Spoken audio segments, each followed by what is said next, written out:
हे guys, good morning. So इस video में हम लोग थोड़ा बात करेंगे कि लाइक मेरा फेवरेट काइंड ऑफ कंपनीज किस तरीके का होते हैं, ठीक है।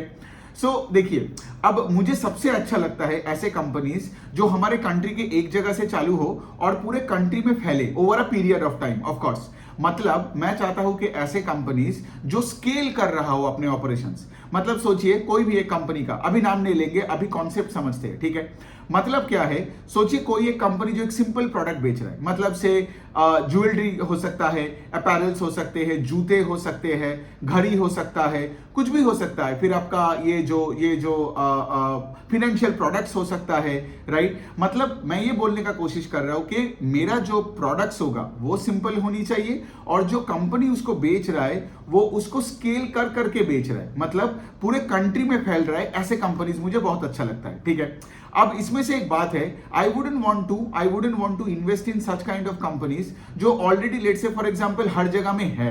Let's say for example Hindustan Unilever kind of a company, और even like businesses like Asian Paints, जो ऑलरेडी से आज फॉर एग्जांपल वो काम कर करके आज बहुत बड़ा बन चुका है, ठीक है। तो मतलब आप यहां पे आता है कि मार्केट तो आगे का देखता है ना, और आगे आपका उतना रेट से ग्रोथ नहीं है तो आपका स्टॉक भी उतना पैसा मतलब अपना शेयर होल्डर्स को बना के नहीं देगा, है ना।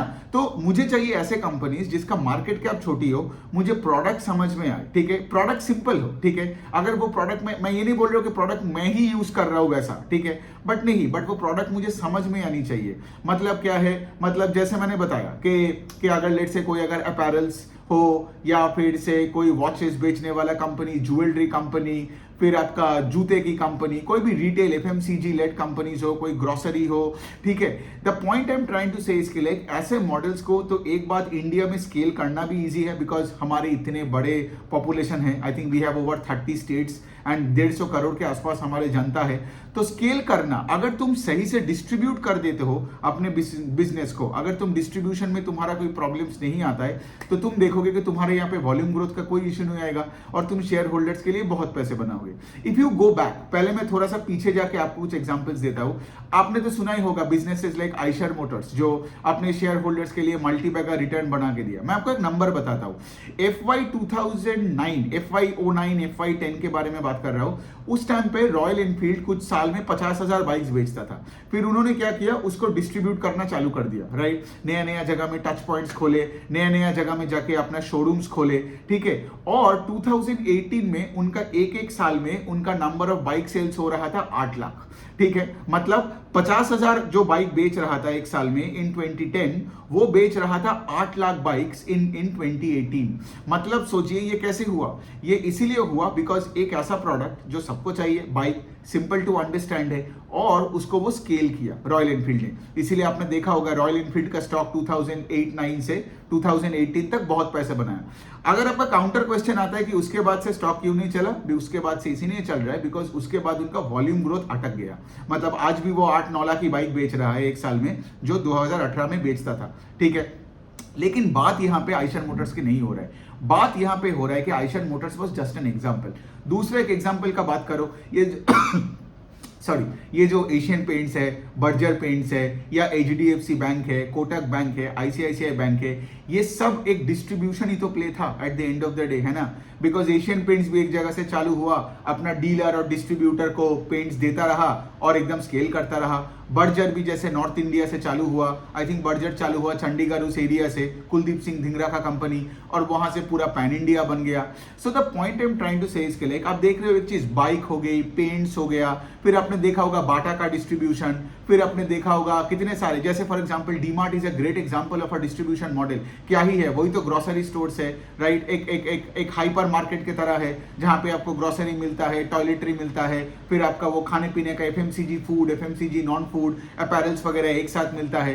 तो डीमार्ट, वीमार्ट, ये बाटा, डीमार्ट, फिर आपका ये बताइए एशियन पेंट्स, ये सब बर्जर पेंट्स, इतने पैसे कैसे बनाए।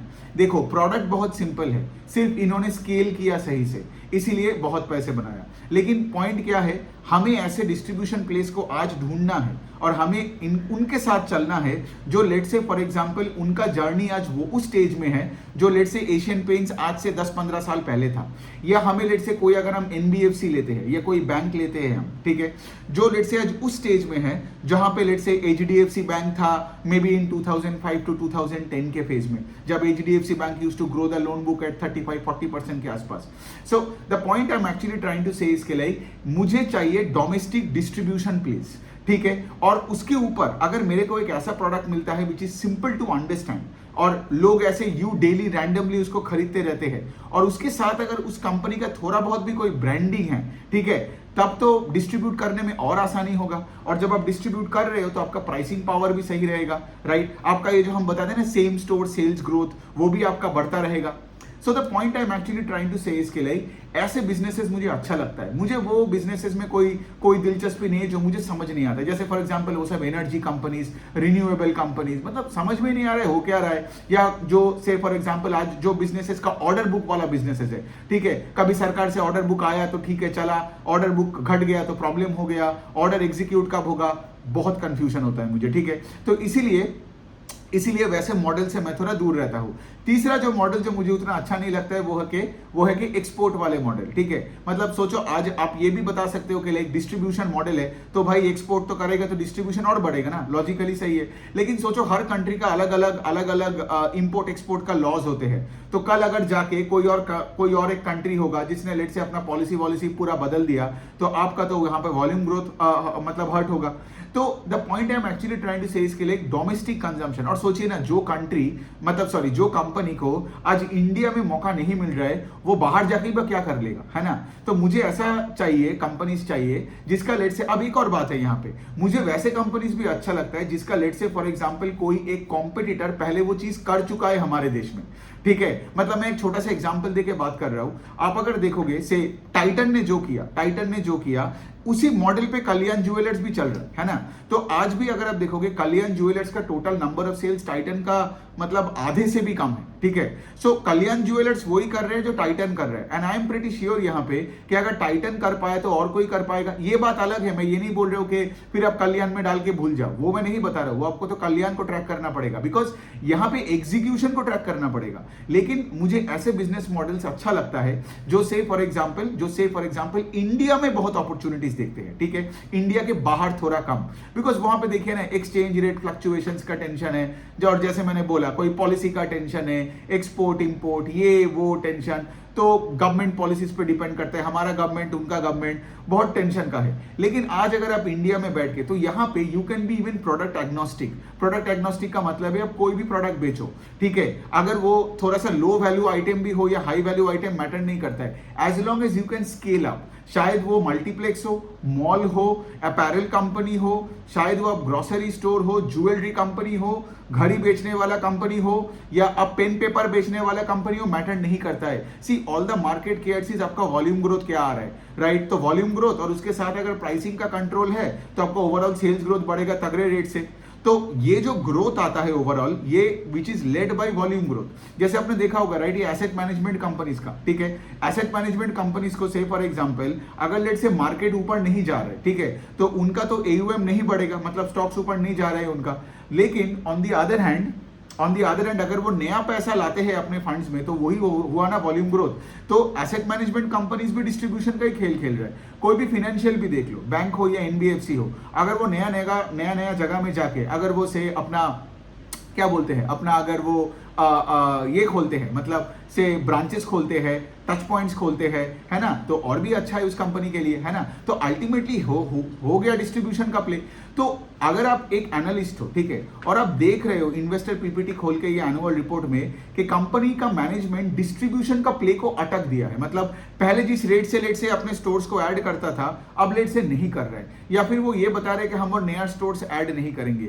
मतलब क्या, आइदर उनके एग्जिस्टिंग बिजनेस में कोई बड़ा प्रॉब्लम है या फिर उनको ज्यादा स्कोप नहीं दिख रहा है आगे. अब दोनों स्टॉक के लिए खराब है. Got it. अगर एग्जिस्टिंग घर में कोई अगर प्रॉब्लम होता है, आपने देखा होगा, राइट, कि जो बैंक का एसेट क्वालिटी खराब हो जाता है वो लोन बुक का ग्रोथ का रेट घटा देता है, वो अपना डिस्ट्रीब्यूशन गेम को थोड़ा कम करता है और कलेक्शंस में ज्यादा फोकस करते हैं. तो आप देखोगे वैसा बैंक का स्टॉक चलता नहीं है. दूसरे साइड में जो बैंक का अच्छा है विद प्रिस्टीन एसेट क्वालिटी, वही तो नया जगह में ब्रांचेस खोलेगा, राइट. तो वही तो, और अगर आप नया ब्रांचेस नहीं खोलोगे तो इंक्रीमेंटल मनी आप किसको दोगे. तो लोन बुक का ग्रोथ आता है, specially if you are in the semi urban and in the rural areas, वहां पे आपका जो पूरा लोन बुक का ग्रोथ आता है वो तो वॉल्यूम लेड है। लेट्स से आप माइक्रो फाइनेंस या एमएसएमई सेगमेंट में हो तो that is entirely volume led growth, ठीक है। शहरों में आप देखोगे लोगों को वैल्यू लेड ग्रोथ मिलता है। मतलब से फॉर एग्जांपल अगर आप शहरों में कोई एक हाउसिंग फाइनेंस कंपनी है तो लेट्स से आपको आज 1 करोड़ रुपए का, सिंस आपका एक अच्छा सैलरी है, जॉब में हो, ठीक है, आपका से फॉर एग्जांपल अगर गवर्नमेंट जॉब हो, पेंशन वेंशन भी आपको मिलेगा, सब कुछ सेट है आपका, तो आपको लेट्स से 1 करोड़ का होम लोन मिलेगा। लेकिन अगर आप लेट्स से टायर 4 एक सिटी में हो तो आपको तो वही 5, 10, 15 लाख के बीच में आपको एक अफोर्डेबल होम लोन मिलेगा। So the point I am actually trying to say इसके like whatever be the product, अगर कंपनी का डिस्ट्रीब्यूशन लेड ग्रोथ आता है और आप दिख रहे हो कि कंपनी का मैनेजमेंट बता रहा है कि यहाँ पे 2-3 चीजें आपको देखना पड़ेगा।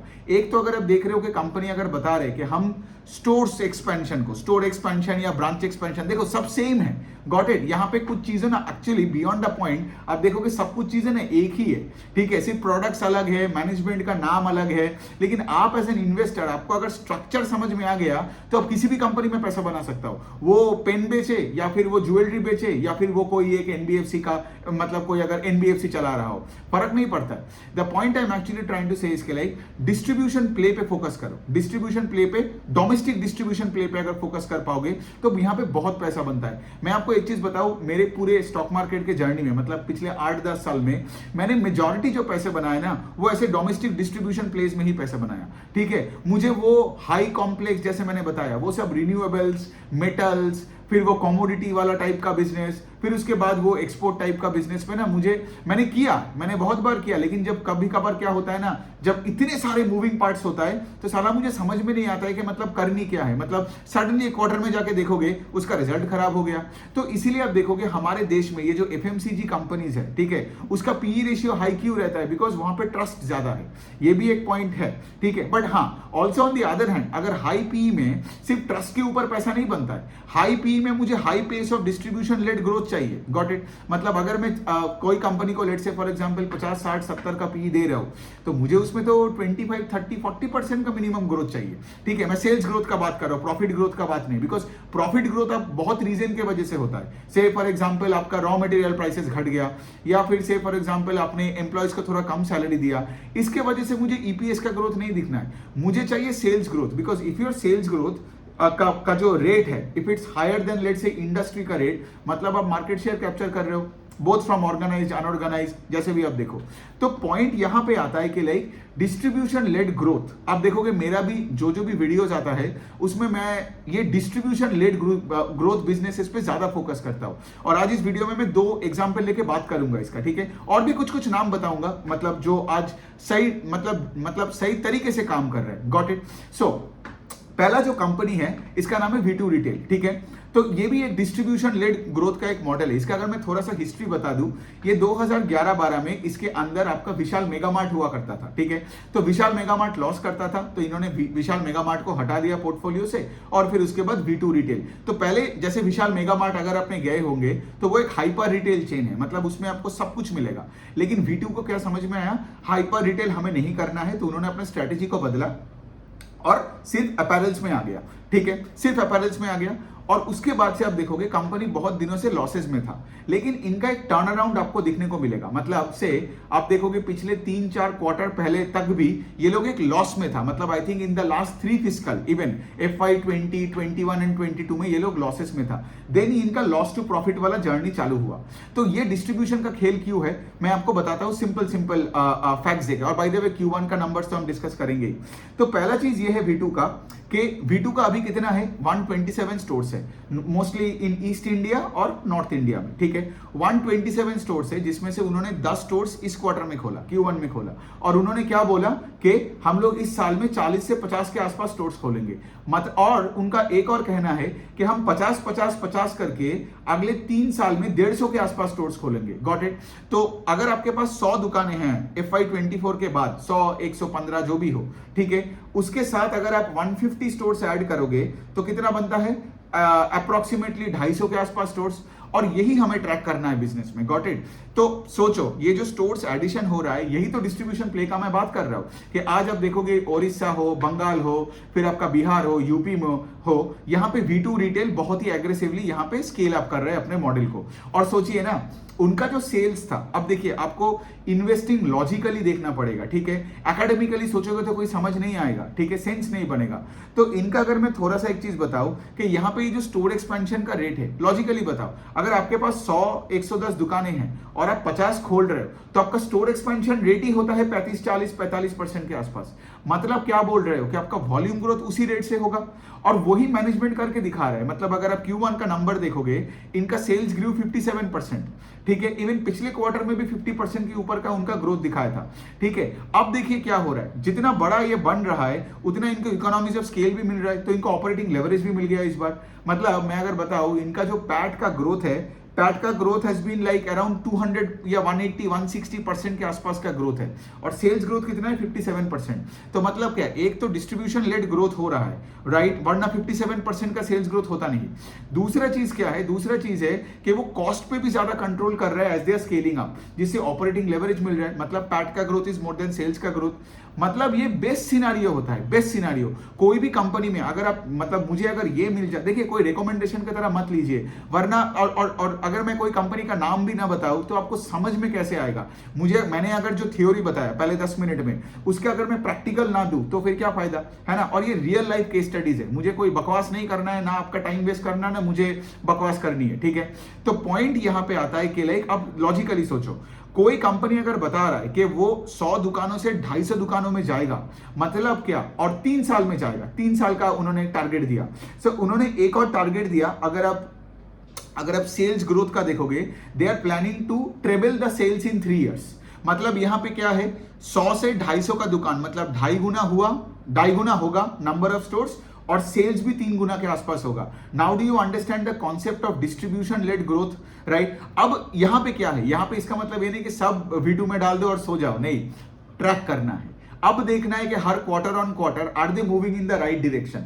अगर बिजनेस राइट डायरेक्शन में चलता गया तो स्टॉक ऊपर से और ऊपर जाता रहेगा। और अगर आप देखोगे आगे जाके कोई भी प्रॉब्लम हो, अगर आप देखोगे कि लाइक स्टोर एक्सपेंशन का रेट घट गया, या मैनेजमेंट आगे जाके अपना गाइडेंस घटा दिया, जो अभी गाइडेंस दिया है कि 3 साल में 3 गुना सेल्स करेगा, अगर गाइडेंस घटा दिया, आप देखोगे स्टॉक चलना बंद कर देगा। इसीलिए यू हैव टू ट्रैक, लेकिन ट्रैक तो होगा, वो तो आप ट्रैक करोगे, सेकंड, या वो तो आप ट्रैक करोगे, but also on the other hand आपको देखना पड़ेगा कि आप ऐसे जगह में जाओ जहां पे मौका है।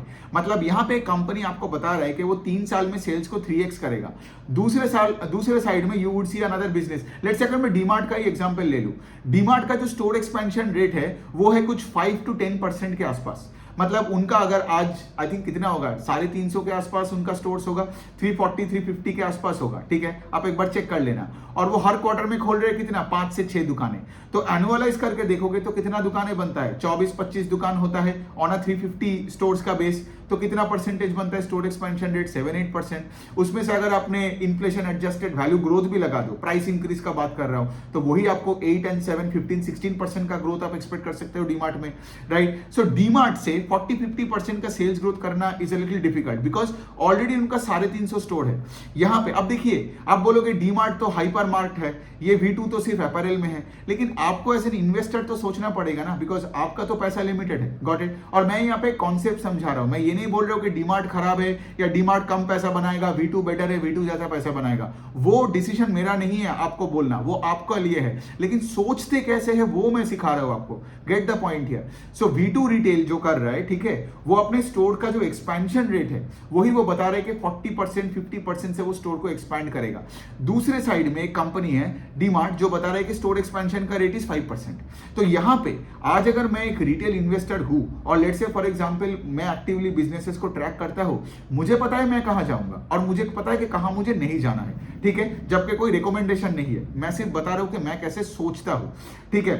और दूसरे साइड में भी अगर आप देखोगे, थोड़ा सा थोड़ा सा V2 के बारे में और थोड़ा डिटेल में बता दें। इनका रिजल्ट तो मैंने आपको बता ही दिया, ठीक है। दूसरे साइड में ये हो रहा है कि यहाँ पे अगर आप कोई भी इंडिया में मतलब देखोगे, कोई भी बिजनेसेस को देखोगे, द अदर इंपॉर्टेंट थिंग इसके लाइक कि मार्जिन उनको देखना है, ठीक है। मतलब अगर लेट से आप 40% सेल्स ग्रोथ कर रहे हो और सोचो अगर आपका वॉल्यूम ग्रोथ आ रहा है बिकॉज अब डिस्काउंट दे दे के आपको मिल रहा है ना। सोचो अगर एक एमआरपी है एक शर्ट का लेट से 100 रुपए, अब उस शर्ट का आपने लेट से 60% का डिस्काउंट दे दिया 40 रुपीज, तो क्या होगा, 40 रुपए देख के बहुत लोग तो खरीद लेगा, लेकिन आपका मार्जिन तो स्क्वीज्ड हो गया ना, शेयर होल्डर का ईपीएस स्क्वीज्ड हो गया, किसी को कोई पैसा नहीं बनाएगा, है ना। तो यहां पे हमें क्या चाहिए, हमें चाहिए, अब ध्यान से सुनिए चेकलिस्ट, यही चेकलिस्ट है ना कि हमें चाहिए डिस्ट्रीब्यूशन लेड ग्रोथ, मतलब तगड़ा वॉल्यूम ग्रोथ चाहिए विदाउट कॉम्प्रोमाइजिंग मार्जिन, ठीक है।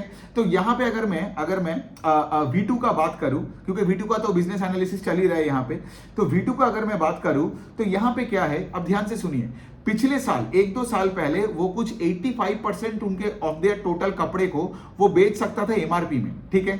अभी वो बेच रहा है 88% ऑफ देयर कपड़े इन एमआरपी। आगे जाके बोल रहे हैं कि हम लोग 92% ऑफ आवर एंटायर जो क्लोथिंग, मतलब जो उनका जो इन्वेंटरी है वो बेचेगा एमआरपी में। तो जितना हायर परसेंटेज आप एमआरपी में बेचोगे मतलब आपका उतना मार्जिन एक्सपेंशन होगा, गॉट इट। और अगर आपके स्टोर्स में ज्यादा से ज्यादा फुटफॉल होता है तो मतलब क्या, और भी आपका वॉल्यूम ग्रोथ आएगा। तो इसको बोलते हैं सेम स्टोर सेल्स ग्रोथ, ठीक है। मतलब आज अगर आपके दुकान में से फॉर एग्जांपल एक बेसिक एग्जांपल लेते हैं, सेम स्टोर सेल्स ग्रोथ का कॉन्सेप्ट समझते हैं। आज लेट से 100 रुपए का सेल्स हुआ आपके दुकान में, वही दुकान अगले साल लेट से इसी क्वार्टर में लेट से 125 रुपए का सेल्स हुआ, मतलब यहां पे सेम स्टोर सेल्स ग्रोथ मैं बोल सकता हूं 25%। कैसे, अब इसका भी दो तरीके होता है इस ग्रोथ का। एक होगा कि लाइक ये जो 25% का जो ग्रोथ दिखाया एसएसएसजी का, उसका एक कंपोनेंट क्या आएगा, मोर फुटफॉल्स। लेट से 10 कस्टमर आया था इस बार, लेट से 10 कस्टमर आया इस साल जब 100 रुपए का मेरा सेल हुआ, और अगले साल जाके लेट से 15 कस्टमर आया। तो एक रीजन ये है कि कस्टमर का फुटफॉल के वजह से, जो उनका फुटफॉल का वॉल्यूम ग्रोथ हुआ, ज्यादा लोग मतलब स्टोर्स में आए, उसके वजह से तुम्हारा सेल्स बढ़ा। और दूसरा चीज क्या है, तुम्हारा जो एग्जिस्टिंग जो प्रोडक्ट्स है, इस साल जब तुम 100 रुपए सेल्स किए थे लेट से, उसमें तुम 80% ऑफ योर क्लोथ्स को तुमने एमआरपी में दिया। अगले साल तुमने लेट से 95% ऑफ योर क्लोथ्स जो उसी स्टोर में था वो एमआरपी में दिया। तो ये क्या हुआ, वैल्यू ग्रोथ हुआ, गॉट इट। इन्फ्लेशन एडजस्टेड देखो और जो जैसे भी करके देखो, तो इसका क्या मतलब, वैल्यू ग्रोथ और वॉल्यूम ग्रोथ, मुझे ये भी चाहिए, गॉट इट। एंड देखिए मैं यहाँ पे V2 के एंगल से बता रहा हूं बिकॉज इससे आपका V2 का एनालिसिस भी हो रहा है, Q1 का कल उनका जो नंबर आया जो कि अच्छा ही है। Now you get the point. So अभी बात यह है कि जैसे ये V2 रिटेल अभी क्या बता रहा है कि हमारे देश में, ठीक है, हमारे देश में अभी जितना भी टायर 2, 3, 4 सिटीज में सब धीरे धीरे करके अपैरल स्पेस में ऑर्गेनाइज्ड हो रहा है, ठीक है। तो सारे ऑर्गेनाइज्ड ये जो रिटेल चेन्स है, जैसे V2 हो गया, V-Mart हो गई, फिर आप देखोगे ट्रेंड, ये लोग वैल्यू अपैरल्स में है। V2 जैसे वैल्यू अपैरल्स में है, ट्रेंड भी वैल्यू अपैरल, जिसका आप देखोगे ज़ूडियो तगड़ा रेट से स्केल कर रहा है। बिकॉज आज आप जितने भी टायर 3, 4, 5 सिटीज में जाओगे ना, लोगों को क्या चाहिए, अच्छी डिजाइन चाहिए। पहला पॉइंट, अच्छी डिजाइन है। बिकॉज देखो सबके हाथ में फोन है, इंस्टाग्राम है, सबको पता है कि लाइक मतलब आज बाहर के लोग क्या कर रहे हैं, विदेश के लोग क्या कर रहे हैं, सबको अच्छे कपड़े चाहिए। वो जो हमारे कैलकाटा में एस्प्लेनेड में ऐसे होता है कि लाइक सड़कों पे ही ऐसे कपड़े लेके बैठे रहते हैं, people are actually moving away from that unorganised space, is what I am trying to say. तो जब लोगों को अच्छे कपड़े चाहिए, लेकिन सिंस वो टायर 3, 4 सिटीज में है, you also have to understand कि यहाँ पे आपको अफोर्डेबल रेट में भी बेचना पड़ेगा, और वो कपड़ा फैशनेबल और ट्रेंडी भी होना चाहिए। मतलब ऐसे कंपनीज का एक रेशियो और आप ट्रैक कर सकते हो, उसको बोलते हैं इन्वेंटरी टर्नओवर रेशियो, कि कितने कपड़े आप एक मिनट में या एक घंटे में या एक दिन में बेच रहे हो, गॉट इट। तो अगर आपका डिजाइन टीम है, ठीक है, जो V2 का है, अपना डिजाइन टीम है, ठीक है, और दूसरे साइड में क्या है, ये लोग क्या बोल रहे हैं, ये लोग बोल रहे हैं कि हम लोग ज्यादा मैन्युफैक्चरिंग में फोकस नहीं कर रहे हैं। बिकॉज अगर हम वैल्यू रिटेल में जा रहे हैं और अगर हम मैन्युफैक्चरिंग का प्लांट बना दिया और 2-4, ठीक है, तो हमारा मार्जिन और भी स्क्वीज्ड हो जाएगा, because we are into value apparels, got it. दूसरे साइड में आपको ये देखना पड़ेगा कि अगर आप वैल्यू अपैरल हो तो आपके साथ आपका वेंडर सप्लाई चेन बहुत अच्छी होनी चाहिए, तो इनका कनेक्शन भी और वेंडर्स के साथ बढ़ा रहे एक तरफ से, और अपना इन हाउस अपना डिजाइन टीम बना के रखा है, तो अपना भी कुछ कुछ बहुत सारे सब ब्रांड्स लाया है, और बाकी भी ब्रांड्स बेचते हैं, लेकिन वो अच्छे ब्रांड्स बेचते हैं, ठीक है। और उसके साथ ऑफ कोर्स नया डिजाइन है, नया ट्रेंड्स तो हमेशा, बिकॉज रिटेल अपैरल फैशन में सबसे बड़ा रिस्क तो मुझे यही लगता है कि लाइक यू नो कोई कपड़े का अगर डिजाइन बदल गया, ठीक है, तो कस्टमर उसको नहीं खरीदेगा। तो कंपनी बहुत अच्छे तरीके से जा रहा है। सो अभी देखिए, तो पॉइंट यहां पे आता है कि मार्जिन अगर आप देखोगे, तो अगर किसी का मार्जिन बढ़ रहा है तो ऑटोमेटिकली आप लॉजिकली बता सकते हो कि इसका इन्वेंटरी टर्नओवर रेशियो इंप्रूव ही हो रहा है ना, वरना उसका मार्जिन कैसे बेटर होता। ज्यादा इन्वेंटरी में पैसा अटक जाएगा तो तुम्हारा कैश फ्लो स्टेटमेंट भी जाएगा और तुम्हारा वर्किंग कैपिटल में पैसा अटक जाएगा, और उसके साथ क्या होगा, सारे प्रॉब्लम्स वहां से कंपाउंड होगा, है ना। तो ऐसे करके आप देखो, तो आज ये सारे जो है, जैसे जूडियो, आपने देखा होगा ट्रेंट ने इतने स्टॉक, मतलब इतना पैसा कैसे बनाया शेयर होल्डर्स के लिए, बिकॉज जूडियो के एक्सपेंशन के लिए। आज आप कहीं भी जाओगे, आप देख रहे हो कि जूडियो पे जूडियो खोल रहा है, राइट। मतलब अनफॉर्चुनेटली ट्रेंड कॉल नहीं करता है, करता तो बहुत तगड़ा गाइडेंस ही देता, बिकॉज वो भी 50-60% से सेल्स ग्रो करने वाली है कंपनी है, ठीक है। लेकिन उनका मैनेजमेंट का भी वही है, जो उनका जो लास्ट रिजल्ट मैंने पढ़ा था Q4 का आई गेस, तो उसमें भी उन्होंने दे आर लाइक बहुत ही बुलिश है, वही सेम ट्रेंड में, ठीक है। मतलब कि अभी रूरल सेमी अर्बन एरियाज में सारे ये ऑर्गेनाइज रिटेल में हमें मार्केट शेयर कैप्चर करना है, ठीक है। तो मतलब क्या है, यहां पे मैंने आपको एक रिटेल अपैरल में मैंने आपको दिखा दिया ट्रेंड और V2 रिटेल का एग्जांपल लेके, ठीक है। और दूसरे साइड और देखिए, और तो बस मोटा मोटी सब कुछ हो ही गया। इसके साथ ऑफ कोर्स ये सारे कंपनीज और क्या कर रहे हैं, अपना पूरा सिस्टम को डिजिटाइज कर रहे हैं। ये सब enterprise resource planning ERP SAP लेके आया है। तो कहां कपड़ा बन रहा है, कपड़ा, और इनका जो सप्लाई चेन है ना V2 रिटेल का, जैसे फॉर एग्जांपल ये जो ट्रक्स वगैरह है, जो से फॉर एग्जांपल उनका कोई प्लांट से माल आता है या वेंडर से जब माल आता है, तो लेट से कोई एक स्टोर में वो क्या करता है, हर हफ्ते में एक बार करके कपड़ा रिफिल कर, मतलब वो रिफिल करवाता है, ठीक है। तो ये जो पूरा सप्लाई चेन है, ये पूरा डिजिटाइज भी कर रहा है। इनका ई-कॉमर्स का भी एक वेबसाइट आने वाला है, ऐप भी आने वाले हैं, ताकि क्या होगा, आप लॉजिकली सोचो, अगर आप लेट से बिहार के कोई एक टायर 2 सिटी में हो, ठीक है, तो अगर आप V2 रिटेल के ऐप में जाओगे, तो वहां के जो नियरेस्ट स्टोर है और नियरेस्ट जो इन्वेंटरी रखने का जो जगह है, वही सारा कपड़ा आपको दिखेगा, राइट। दिल्ली में जो बैठा है उसको दिल्ली वाला इन्वेंटरी में जो है वो दिखेगा, गॉट इट। तो ये कस्टमर टू कस्टमर पे डिपेंड करता है, उनके ज्योग्राफी में डिपेंड करता है। फिर कस्टमर ऑफ कोर्स उसको ऑर्डर करेगा, तो उसके नियरेस्ट इन्वेंटरी से माल उसका घर चला जाएगा, या फिर वो कपड़ा को देख के वहीं से ऑर्डर करके स्टोर में जाके ट्राई करके पहन के भी उसको खरीद सकता है। तो ये सारी चीजें हो रहा है आज रिटेल अपैरल स्पेस में, ठीक है। लेकिन हैविंग सेड दैट, सिंस मैं ये बता रहा हूं कि लाइक रिटेल अपैरल स्पेस में बहुत because this is a trend that will keep going ना, बिकॉज ये एक प्रीमियमाइजेशन का ट्रेंड है ना, स्केलिंग अप का ट्रेंड है। हमारे देश में आपको कोई ऐसा नहीं मिलेगा जो आईफोन यूज करते करते ये बोलेगा कि मुझे अगले साल में वापस वही नोकिया फोन यूज करना है, राइट, नोकिया 1100। कोई पीछे नहीं जाता है, सब अपना लाइफस्टाइल को हमेशा देख रहे हैं कि अपग्रेड कैसे करें। अरे इसीलिए तो इतना क्रेडिट कार्ड और पर्सनल लोन चलता है ना, मतलब लोगों को तो चाहिए कि मेरे को मतलब बेटर ब्रांड का फोन चाहिए, बेटर ब्रांड का घड़ी चाहिए, बेटर ब्रांड का वॉलेट चाहिए, गाड़ी इंप्रूव करनी है, घर इंप्रूव करनी है, पेंट इंप्रूव करनी है, सब कुछ का मुझे इंप्रूवमेंट चाहिए ना, राइट। इंसानों को कभी ये नहीं है कि लाइक मुझे सब कुछ छोड़ के वही है ना, वो जो सन्यासी बनना है, ठीक है, वो तो बहुत कम लोग करते हैं, ठीक है। तो ये हो गया बात। आई होप आपको समझ में आया ये जो V2 का एग्जांपल लेके मैंने जो समझाया। अब देखिए मैं कुछ और एग्जांपल्स ले लेता हूँ जल्दी because this is already 27 minute हो गया वीडियो का। अब और भी एग्जांपल ले लो, जैसे वरुण बेवरेजेस, उनका अगर मैं रिजल्ट भी बता दूं तो बहुत अच्छा रिजल्ट भी आया उनका, 28% का उनका सेल्स ग्रोथ है। अभी ये लोग क्या कर रहे हैं, इंडिया में ही उनका जो वॉल्यूम ग्रोथ है। अब देखिए ये पेप्सी का बॉटलर है, पेप्सी का डिस्ट्रीब्यूटर है, मतलब पेप्सी क्या करता है, अपना जो कॉन्सेंट्रेट है वो वरुण बेवरेजेस को देता है, वरुण बेवरेजेस उसको बॉटल में डालता है, शुगर वुगर मिला के पेप्सी बना के अपना जो चिलिंग मशीन में डाल देता है अपना डीलर का, फिर आप जाके दुकान में जाके पेप्सी पीते हो। यही तो बिजनेस मॉडल है। The point I am actually trying to say इसके लाइक यहाँ पे, मतलब मैं अगर वरुण बेवरेजेस का भी 3-4 पहले का डिस्ट्रीब्यूशन का गेम का बात कर रहा हूँ, 3-4 साल पहले वरुण बेवरेजेस ने प्लान किया था कि हम साउथ और वेस्ट में एक्सपेंशन करेंगे, और फिर आपने देखा कि वो एक्सपेंशन जो किया, मतलब क्या, जगह जगह में जाके उन्होंने चिलिंग मशीन्स खरीदा और उनके पास उनका खुद का ट्रक्स है। तो एक तो उनका, और दूसरे साइड में मैन्युफैक्चरिंग प्लांट्स खोलने लग गया। उन्होंने तो 5-6 प्लांट खोला होगा पिछले 4-5 साल में। The point I am actually trying to say, इसके लिए तो फिर भी ये क्या बना, डिस्ट्रीब्यूशन का प्ले बन गया, है ना। बिकॉज आप एक जगह से चालू हुआ और बिकॉज देखिए प्रोडक्ट मैटर नहीं करता है ना, यही मैं आपको बता रहा हूं, ठीक है।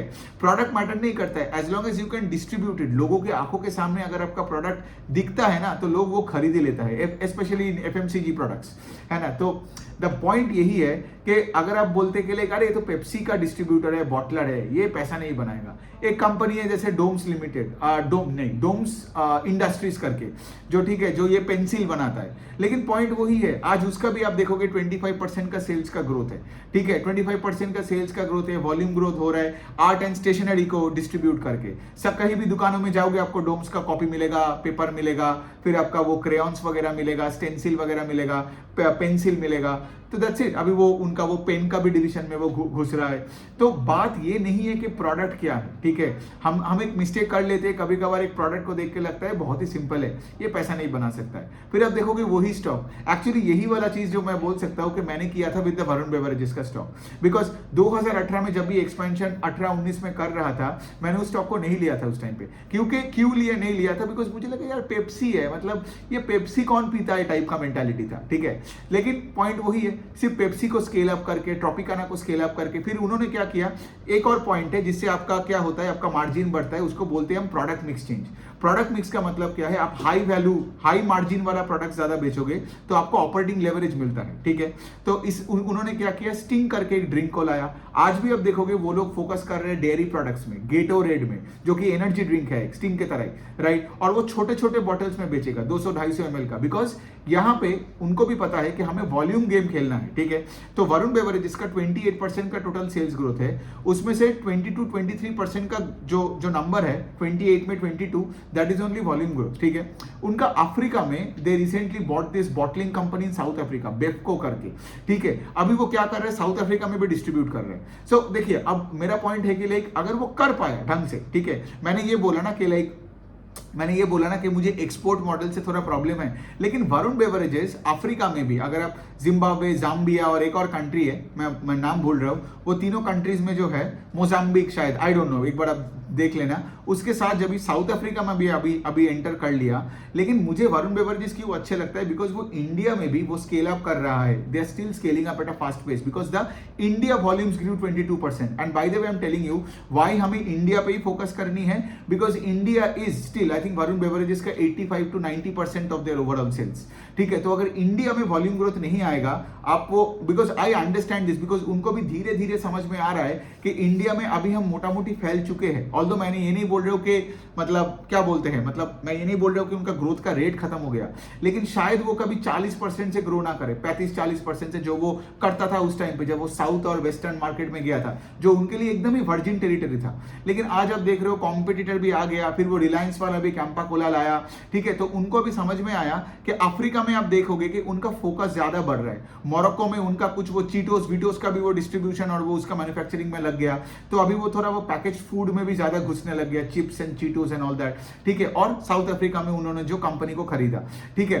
तो देखिए, मैं ये नहीं बोल रहा हूं कि ये कंपनी का स्टोरी खत्म हो गया, एकदम नहीं, बट मैं ये बोल रहा हूं कि मुझे अभी लग रहा है कि जो अभी आप पीपीटी अगर वरुण बेवरेजेस का पढ़ोगे, यू विल सी कि उनका फोकस थोड़ा थोड़ा करके ना, पीपीटी में भी वो लोग ज्यादा बात करता है अफ्रीका मार्केट में देन द इंडिया का market. But although having said that, और बाय द वे 22% का जो वॉल्यूम ग्रोथ, ये क्यों इतना अच्छा आया, because of the heat wave, right. ये जो क्वार्टर था, लास्ट क्वार्टर, आपको तो पता ही है, ईस्टर्न इंडिया, नॉर्थ इंडिया में क्या गंदी गर्मी थी, राइट। तो लोगों ने भर भर के पेप्सी और ट्रॉपिकाना पिया होगा सड़कों पे, है ना। तो इसी वजह से हुआ। सो आई डोंट थिंक अगला जो Q1 आएगा, अगर उसमें अगर हीट वेव नहीं होता है, फॉर एग्जांपल नॉर्मल समर में, तो शायद ग्रोथ का रेट थोड़ा टेपिड हो सकता है, बट वो मुझे नहीं पता, वो तो हमें ट्रैक करके डिसीजन लेना पड़ेगा। लेकिन फोकस इनका अभी थोड़ा ज्यादा जा रहा है, जैसे वरना ये अफ्रीका में ये जो बॉटलिंग वाला कंपनी वो नहीं खरीदता, वो, है ना, मतलब साउथ अफ्रीका में। और उनका कहना है कि साउथ अफ्रीका में, लेकिन क्या पता, मुझे क्या पता, बिकॉज हमें तो बिजनेसेस ट्रैक करना है, क्या पता अफ्रीका का मार्केट से ही उनका टॉप लाइन का ग्रोथ चलता रहे, है ना, वो भी तो हो सकता है।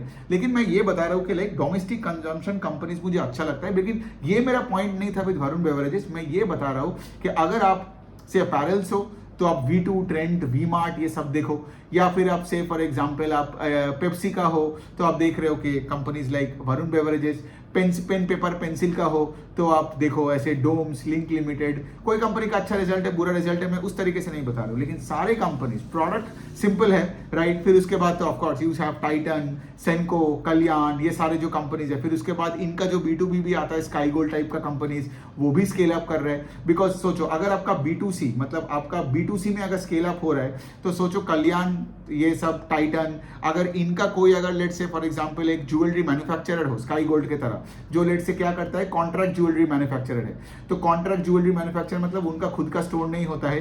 लेट से आज वो टाइटन का दुकानों के लिए टाइटन ने बोल दिया कि देखो ये रहा माल, मुझे ऐसे डिजाइन बना के दो मुझे, ठीक है, और वो करके देता है। तो सोचो अगर आपका जो कस्टमर है अगर वही तगड़ा रेट से दुकानें खोल रहा है, डिस्ट्रीब्यूट कर रहा है to various parts of the country, तो आप भी नया नया मैन्युफैक्चरिंग प्लांट्स खोल के डिजाइनर को लाओगे और अपना कैपेसिटी को भी बढ़ाओगे, तो सबके लिए अच्छा है। So the point I am actually trying to say इसके लाइक ऐसे बिजनेसेस मुझे बहुत अच्छा लगता है, ऐसे डिस्ट्रीब्यूशन प्लेस। ऐसे आप देखोगे बिस्किट के कैटेगरी में आपको मिलेगा, जूते के कैटेगरी में आपको मिलेगा, बहुत सारे कैटेगरीज है हमारे देश में। फिर अगर आप NBFCs के स्पेस में जाओगे ना, NBFCs के स्पेस में आप देखोगे कितने सारे MSME कंपनीज है जो लेट से कोई साउथ से चालू हुआ, अभी पैन इंडिया बनने का ख्वाब देख रहा है, कोई वेस्ट से चालू हुआ, कोई ईस्ट से चालू हुआ। मेरा मैसेज यही है आपको कि ऐसे कंपनीज में बहुत पैसा बनता है, लेकिन सब में नहीं बनेगा। जो एग्जीक्यूट कर पाएगा वही पैसा बनाएगा, मतलब उनका जो वॉल्यूम ग्रोथ आएगा और उसके साथ उनका मार्जिन्स भी प्रोटेक्टेड रहेगा। और अगर प्रोडक्ट मिक्स चेंज हुआ, उससे अगर ऑपरेटिंग लेवरेज और मिलता है, तब तो भाई मल्टी बैगर स्टॉक बनेगा। लेकिन पॉइंट यह है कि आपको ट्रैक करना पड़ेगा। कोई भी अच्छा कंपनी कल खराब हो सकता है, कोई भी खराब कंपनी मतलब जो कि लेट से आज नहीं उतना कर पा रहे, कल लेट से मैनेजमेंट चेंज हुआ। एक कंपनी जैसे फॉर एग्जांपल क्यूपिड लिमिटेड को आप देख सकते हो, उनका नया मैनेजमेंट वो हलवासिया ग्रुप आया और आके ही एकदम पूरा अपना डिस्ट्रीब्यूशन प्लान्स बता दिया कि अगले 3-4 साल में हम लोग 15-20-15-20% से अपने सेल्स को ग्रो करेंगे, हम लोग बाहर ये करेंगे, इंडिया में डिस्ट्रीब्यूट करेंगे, B2C में अभी ज्यादा फोकस करेंगे। और अब देखोगे उसी पे वो स्टॉक चलने लग गया था। सो द पॉइंट इज के आपको देखना है कि लाइक अगर डिस्ट्रीब्यूशन मॉडल्स में आपको जा रहे हो तो, और यहाँ पे मुझे अच्छा लगता है because simple and easy to understand है ना, आपको सिर्फ ट्रैक करते रहना है। जैसे फॉर एग्जांपल V2 ने जो बता तो दिया, राइट। एक्चुअली V2 का ये गाइडेंस एक क्वार्टर पहले का ही था, तो इस बार जो Q1 का आया, अभी मैं बता सकता हूँ कि हाँ भाई 50% का सेल्स ग्रोथ किया और तुमने 10 दुकानें खोले आउट ऑफ 40 और 50।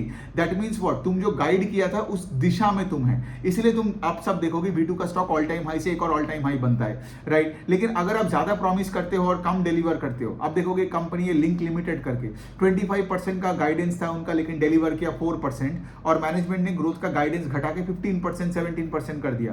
फिर अब देखोगे वो स्टॉक चलना बंद कर देता है। सो यही हो गया बात, ये तो चलो। और इसके साथ वरुण बेवरेजेस और V2 का भी Q1 का नंबर्स डिस्कस कर लिया, दोनों का नंबर्स ही बहुत ही बढ़िया है। चलिए, लेकिन उसके साथ आई होप यू अंडरस्टैंड ये डिस्ट्रीब्यूशन लेड जो डोमेस्टिक ग्रोथ है, इसमें मुझे सबसे ज्यादा फायदा हुआ है बिकॉज इससे थोड़ा सा चैन भी मिलता है, ठीक है, स्ट्रक्चरली पैसा बनता है, ठीक है। लेकिन ऑल्सो हैविंग सेड दैट आपका काम है पोर्टफोलियो का एलोकेशन को बदलते रहना based on the changing realities in the business. अगर किसी का पेस ऑफ ग्रोथ थोड़ा घटता है या कोई प्रॉब्लम आता है तो मैं थोड़ा सा काटता हूँ उस स्टॉक से, या फिर मैं ऐड एटलीस्ट नहीं करता, गॉट इट, मैं वेट करता हूँ, आगे जाके सब ठीक हो गया मैं फिर से ऐड करने लग गया। या फिर मैं अगर उस दिन देखा कि लेट से कोई क्वार्टर का नंबर बहुत ही खराब लेट से आया, ठीक है, तो मैं थोड़ा काट के कोई दूसरे कंपनी में जाता हूँ जो सेम खेल खेल रहा है, गॉट इट, और जो उस दिन अच्छा खेल रहा है। तो क्या होता है ना, इससे आपका कैपिटल एलोकेशन स्किल भी बेटर होगा। बट ये तभी आप कर पाओगे जब आप बहुत सारे पीपीटीज और कॉन कॉल्स पढ़ोगे। जब आप इग्नोरेंट होकर बैठे रहोगे ना, तब आपको लगेगा ये क्या ज्यादा चर्निंग कर रहे हैं। लेकिन आप जितना पढ़ोगे लिखोगे उतना ज्यादा ही आप चर्न करोगे, उतना ज्यादा ही, क्योंकि आपको हमेशा लगे बिकॉज दुनिया बदलती रहे, ठीक है, दुनिया कभी फिक्स नहीं है। अगर आप फिक्स्ड माइंडसेट में बैठे हो और वही 10 स्टॉक लेके बैठे हो तो आप एक तो अंडर परफॉर्म करोगे और दूसरा चीज ना लाइफ में कुछ सीखोगे ना कुछ बोल पाओगे। वही एक सम वैल्यू इन्वेस्टिंग और लॉन्ग टर्म इन्वेस्टिंग का वही किताब पढ़ना और वही सेम बकवास करते रहना, तो उससे कभी पैसा नहीं बनता है, ना कोई पर्सनल ब्रांड भी बिल्ड होता है। On that note, thank you.